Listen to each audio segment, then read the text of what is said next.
গাজায় যুদ্ধবিরতির মাঝেও থামছে না ইসরায়েলের বর্বরতা। উপত্যকার জাবালিয়ায় ড্রোন হামলায় বেশ কয়েকজন হতাহত হয়েছেন। স্থানীয় আল শিফা হাসপাতালের চারপাশ ভারী হয়ে ওঠে স্বজনদের কান্নায়। হামলার মুহূর্তের বর্ণনা দিতে গিয়ে প্রত্যক্ষদর্শীরা জানান, সবাই একসঙ্গে বসে থাকার সময় হঠাৎ ড্রোন হামলা চালানো হয়। হেরবনে শরণার্থী শিবিরেও অভিযান চালায় নেতানিয়াহু বাহিনী। এ সময় কয়েকজন ফিলিস্তিনি যুবককে আটক করা হয়।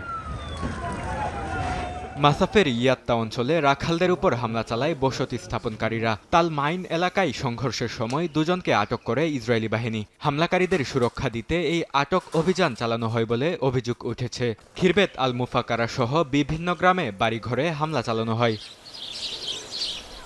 পশ্চিম তীরে ৩০টির বেশি নতুন বসতি স্থাপনে ইসরায়েলি সিদ্ধান্তের তীব্র সমালোচনা করেছে ইউরোপীয় ইউনিয়ন। এসব একতরফা পদক্ষেপ আন্তর্জাতিক আইনের পরিপন্থী এবং দখলকৃত অঞ্চলে উত্তেজনা আরও বাড়িয়ে দিচ্ছে বলে জানায় জোটটি।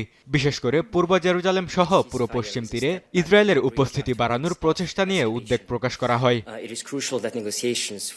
ইউরোপীয় ইউনিয়ন আরও বলে, স্থায়ী ও ন্যায়ভিত্তিক শান্তির একমাত্র পথ হল দ্বিরাষ্ট্র সমাধান, যেখানে ইসরায়েল ও ফিলিস্তিন পাশাপাশি নিরাপদ ও স্বীকৃত সীমান্তে বসবাস করবে। বরকতুল্লাহ, সময় সংবাদ।